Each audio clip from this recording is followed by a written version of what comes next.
Hi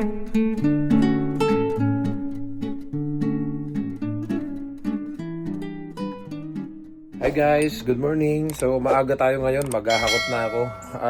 Anong oras pa lang ba dito?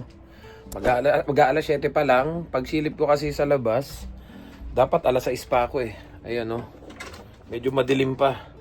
Yan si Peanut, iwanan ko na dito.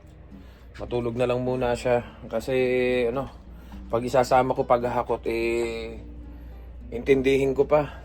Hahabol-habol pa to. Ayan ngayon nahabol na nga ngayon. Ang kalat ng kwarto ko kasi magliligpit nga ako, maghahakot ako. Actually, naikarga ko na kagabi pa yung mga gamit.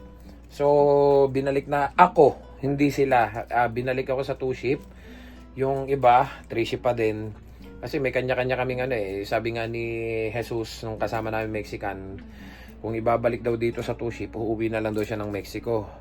Kasi mas gusto niya yung pinapatay nila yung katawan nila, yung ganung walang tulog. Yung 3-ship kami na pabalik-balik. Mas gusto niya yung ganun, kahit nasabihin nagkakanda-late na pagpasok, walang maayos na tulog, alam mo yun, nalalata na sa pagod. Mas gusto niya yung ganun kasi nga daw mas maraming oras. Pero yun nga lang kasi, sabi ko nga sa inyo nung nakaraan, yun yung isa sa nasaksihan ni nung pinasok natin, yung ang haba nung pinasok namin, hindi lahat ng oras binayaran. So sila may kanya-kanya kaming dahilan. Ako okay na ako sa 2-ship, pero yung iba ay ayaw umalis sa 3-ship kahit daw walang tulog. Bahala kayo. So sabi naman nila boss nung nakaraan nga, hindi pa pwede yung ganung karaming oras, 160 hours every 2 weeks. 156 hours, 160 plus hours every 2 weeks kasi masisilip ng Service Canada. Sabi nga namin, ngayon nyo pa naisip na masilip ng Service Canada. Since 2024, i-traineeship na kami. So, ang oras namin dito, 150 hours, 160 hours. Baka daw masilip na ng Service Canada. Masisilip talaga yan. So, ang plano nila, pag dumating yung tatlo pa daw may tatlo pa daw na parating na 2 Mexican, 1 Pilipino, hindi namin alam kung sino yung Pilipino. So, pag dumating daw yun, ibabalik kami lahat sa 2-ship. So, sa ngayon, ako lang ang ginawang 2-ship at saka yung bago. So, yung lahat sila, pati si Alan, 3-ship pa rin. So, it's up to them. So, ako okay naman, pabor sa akin kasi ngayon, maghahakot ako ng gamit. Ito. Yan, ayos muna tayo. Dami ko na, nilipat ko na kasi dito, ang dami ko yung mga gamit ko dito, ayan. Yung iba na ikarga ko na, so samahan ko na lang ng ilan pa. Papainit lang tayo ng sasakyan. Iniisip ko kung ano pang maisama doon na gamit na, isasama ko. So, tara muna dito. Nasa trabaho naman sila lahat, so papainit. Ito pa, dadaling ko pa to Itong Katri at saka yung kennel. Hindi ko alam kung madadala ko pa tong sopa. So, dito na tayo dumaan sa harap. Ay. Yan malamig na ang pagi. Ito, basang-basa yung sasakyan natin. Nakuha ko na nga pala yung plaka natin. Ayan na. Ang pagi.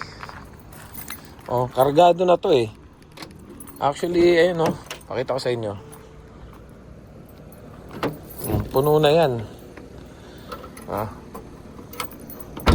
Then, doon sa puno na. So, dagdagan na lang natin kung ano pang pwedeng idagdag. Ayan, painit muna tayo. Ang totoo niyan, October pa talaga yung kontrata namin. Mabait lang talaga yung nalipatan ko. Sabi niya, pwede ka na lumipat. Since September ng kalagitnaan, bakante na daw yung bahay So sabi niya, lumipat ka na. So, minessage na niya ako kung nasan yung susi, iniwanan na niya. And then, sinend na sa akin yung video ng bahay. Okay na, nakaset na. So, papakita ko sa inyo. Mag-ready lang ako. Naidagdag ko pa yung ilang idadagdag ko. Kaya lang nahabol to si Peanut nakikipag-play. Anak, mamaya na lang ha. Para magtatapos muna ako. Pagbalik ko ulit, isasama na kita ha. Nahabol pa. Diyan ka muna ha. Diyan ka muna bunso ha. Ay, nako. Nahabol. Gusto kasing makipag-play. Ay, naiayos ko na yung mga additional dun sa kinarga ko kagabi. Yan o. Pagi pa ngayon dito. Anong oras na ba?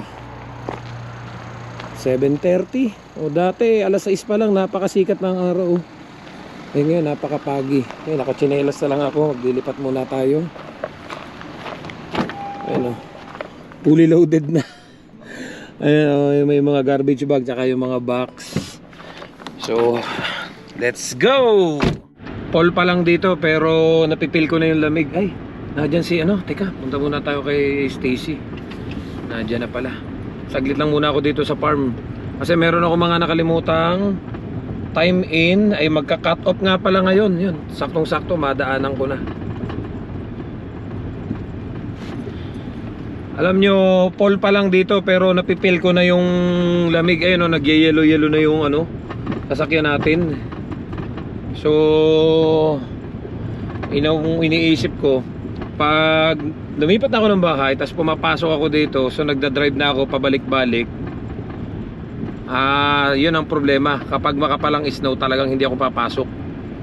Eh alangan namang sagasain ko yung kapal ng snow na yan para lang makapasok sa trabaho. Ay, dito muna tayo sa farm. Ay, parada yan. Ito kasi yung sasakyan ni secretary tsaka ito yung sasakyan ni ano, ni boss. Ayan. Makipag-usap lang muna ako dito sa loob ng opisina. So pinaayos ko lang yung mga nakalimutan kong time in, time out. And then daan na rin muna tayo dito kay Bay. Nagmi-milking sila ngayon eh. Kasi sinabi ko na rin, yung tulong namin nung minsan sa tarpaulin eh dapat bayaran. Kaya sabi ko dapat ikiin nila. Kasi 2 oras din yun eh. Hindi, kinausap ko si Sek gawa nung pasok natin nung Biyernes na 12:30. Oh, sinabi ko na. Piniremind ko lang. Tapos 12:30. 12:30. Oo, 12:30. Ano ba sinabi mo? Hindi, 12:30. Oh, saka natin din si Tanner. Oo, kasi sabi ko 5:30 to 12:30. Oo. Friday. Oo. Sabi ko, tapos yung binabayaran ng nakaraan. Ay, oo nga pala, yun pa, isa. Oo, sinabi ko din yun. Yung 10 hours na hindi binayaran na, ano, sige. Sige, niremind lang kita, baka ka ako, ano eh. Pumunta ka na rin. Sige, una na ako. Maghahakot ako eh. Ha? Di na. Salamat. Yan. Yung bago namin, ayan yung sasakyan. Minsan lang umuwi sa bahay. Awan ko, may iba pa siyang inuuwian eh. So, nagdadrive yan. Kaya nangyayari, laging late. Late na napasok. So, sabi nga namin, pinagsabihan ko na, hindi ba pwede yung late ka lagi papasok kasi kailangan mag-set up. Nakakaawa yung partner mo. Ay nung minsan si Alan, nakakaawa kasi solong nag-set up. Sabi ko, hindi pa pwede sa akin yan. Kasi kung sa akin niya gagawin yun, na late na siya papasok, at basta na lang siya maglalagay nung, sa milking, maglalagay ng tube, hindi pa pwede yan. Kung late siya papasok, mas late ko siyang papasukan. Pare-pares na kaming late umuwi. Lalo pa ngayon, may 2 shift na ako. Hindi na ako nagmamadali.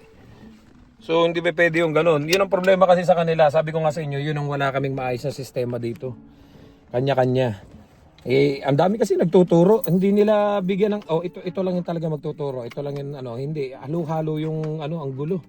Kaya, kahapon nakakaawa si Alan. Solo lang siya nag-set up. Grabe ang pag ngayon, no?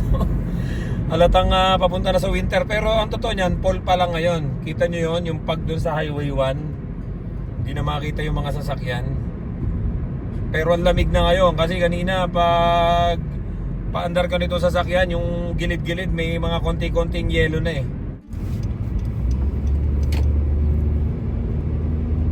Tingnan nyo naman yung lugar namin, no? Ang tataas ng puno.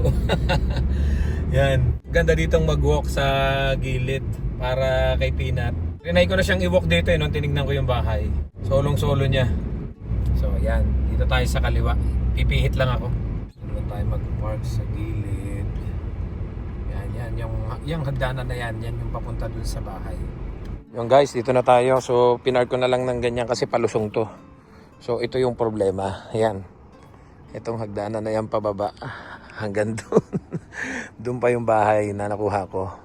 So ito yung pagdadaanan natin papunta ron. So maghahakot lang muna ako guys. Pakita ko sa inyo.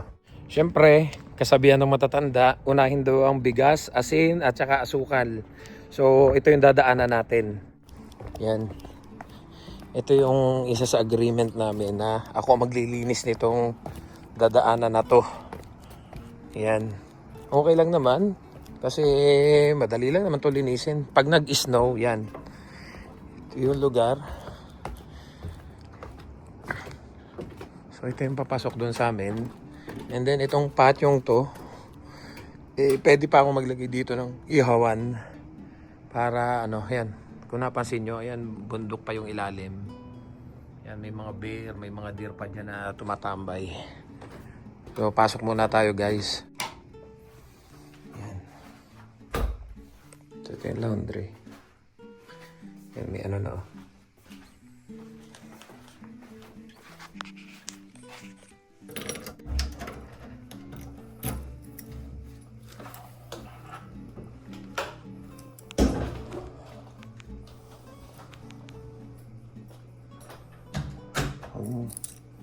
So, microwave. Ito yung ref, bukas na. Patong lang muna natin tong bigas at asin natin. Ayan. Ayan, may microwave dito. Then, ito ay rep. Medyo maliit lang yung rep. Yun ang problema ko. Grabe, hindi pa pwede sa akin tong rep na to. Maliit kasi marami akong ilalagay. Ako sobrang liit nito. Magkaalaman. Then, ito yung dining. Yan, may sopa na. Okay naman yung ano. Yan. Figure out na lang natin yung iba. Hindi ko pa alam gamitin. Ito, lababo. Okay naman yung lababo. So, ito, yung may oven. Then, ang cabinet ang problema. Yan. Maliit ang mga cabinet. So marami akong stock. Baka gawin ko na lang pantry yung side na yon. Yan. So buksan natin to. Ano ba to? Ilaw para doon. So saan pa ang ilaw para dito? Baka dito. Check nga natin. Hindi ko pa kabisado eh. Ayun. Doon nga. So ito. Yan. May TV na pala dito, malaki. So okay naman pag manonood ka dito, okay. So pag silip mo dito sa bintana, ayan. Diyan yung sinasabi ko sa inyo, may mga bear, may mga deer na naglalakad-lakad sa baba. Mga ganyan naman. Then silipin natin to. So siguro dito ko na lang ilagay yung computer. Itanggalin ko tong table na to, dito ko ilagay yung computer. Then, saan ba to? Yan, ito yung room ng anak ko. Malaki din. Yan. Yan, ang view niya is ganun din. Pwede ko pa pumunta pala doon sa likod pala. Ayun, no? May patio pa. Ayan, pwede ka dyan tumambay sa likod. Kasi yan, may mga kita ka dyan mga bear, mga deer. So, ito yung magiging kwarto ng anak ko. Ayan, may heater na. Saan natin to? Ayan. So,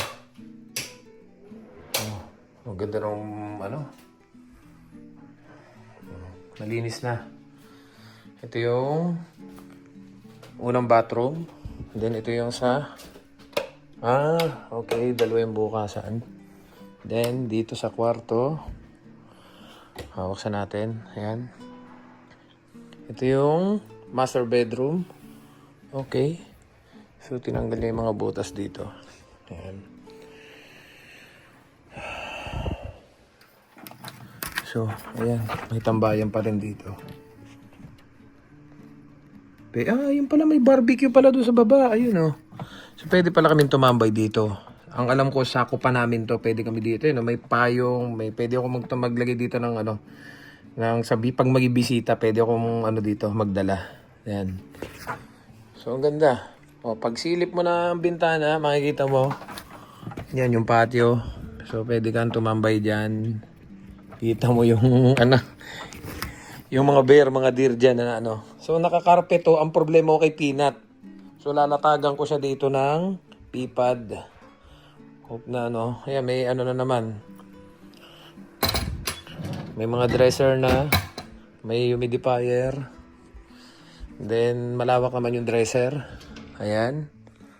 Malawak yung dresser. Oh, may salamin pa. So hindi ko na kailangan magdala ng salamin. Ayan oh. And then ito yung wow. Ito yung ano, isa pang ganda ng ano niya oh, lababo. Kakahiyang magkalat. So, ayan. Ito yung kabuuan ng kwarto. Halatang ano eh, extension lang siya eh, no. Kasi ano, pinapa Airbnb daw to eh, kaya lang pinaupahan na. Actually hindi to kasama do sa list nung ano, nung nakita ko.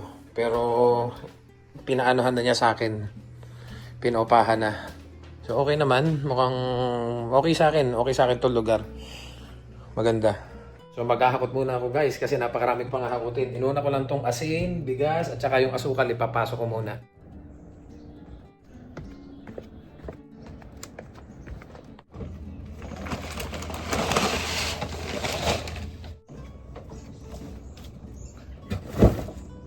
Pawisan din ako, hinubad ko na yung damit ko kasi ang dami kong hinakot. Ayan. So ito pa lang muna yung nahakot ko, marami pa akong babalikan. So pakita ko lang sa inyo guys. Ito yung dinaanan ko. Ayan. And then ito yung pasyo. Ayan. Pwede tayong tumambay dito. Ayan. So ito yung papasok doon sa bahay namin. So pwede kayong tumambay dito. Ayan. Pwede kayong magkainan, mag-barbecue. So plano kong ibaba na lang yung barbecue yon siguro dito.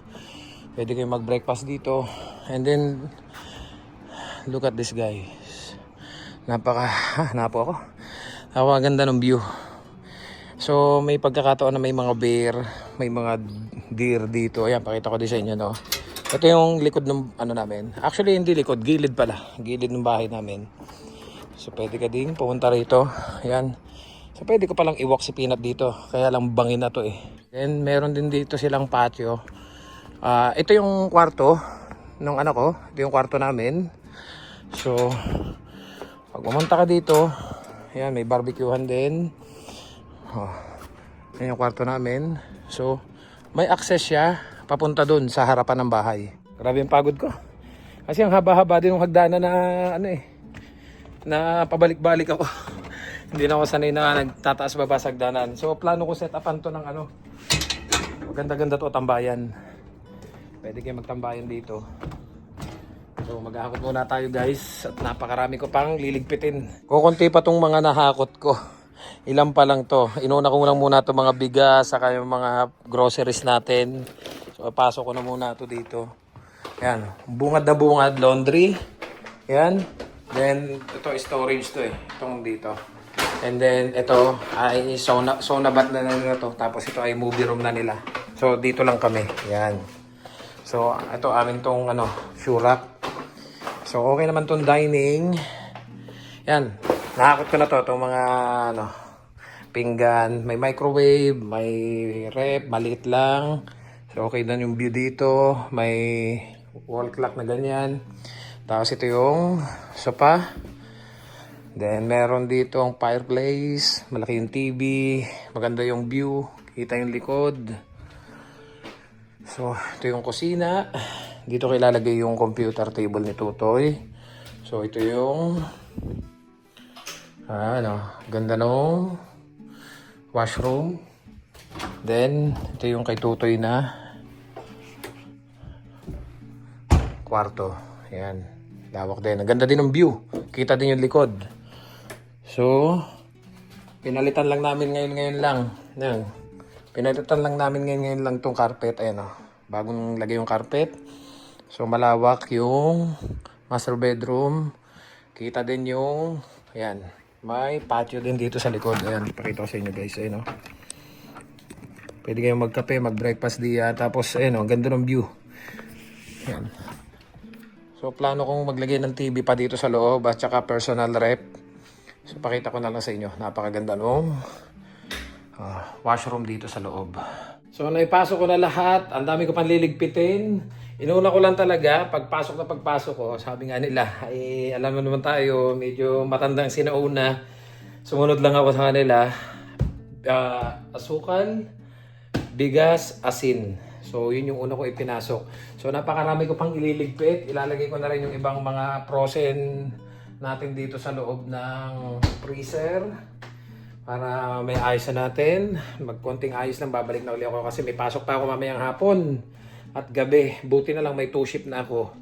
So kahit pa paano, nagawa ko ng isingit itong paglilipat. Actually, sa ano pa ako maglilipat talaga sa day of 28-29. Kasi sa October 1 pa naman talaga dapat yung lipat namin dito. Pero dahil mabait nga si yung landlord, inalaw niya tayo na lumipat kahit na October 1 pa. Can you imagine ano pa lang ngayon? 1 week pa bago kami lumipat, pinalipat na niya ako. Okay lang daw, dito na ako matulog. So, kahit pa paano, okay naman, kasundo ko naman yung landlord. At may mga idinagdag pa siya. At sabi niya kung may gusto akong alisin dito ng mga gamit, sabihin ko lang sa kanya. Pero sabi ko sa kanya, kasi maghahakot muna ako maghahakot. Then, once na ma-figure out na namin kung ano yung aalisin, saka namin ipaglalabasan dun. At may pagtatambakan naman daw siya. So, in-update ko lang kayo guys. So, hope na makagawa tayo ng magagandang vlog dito sa bahay na to.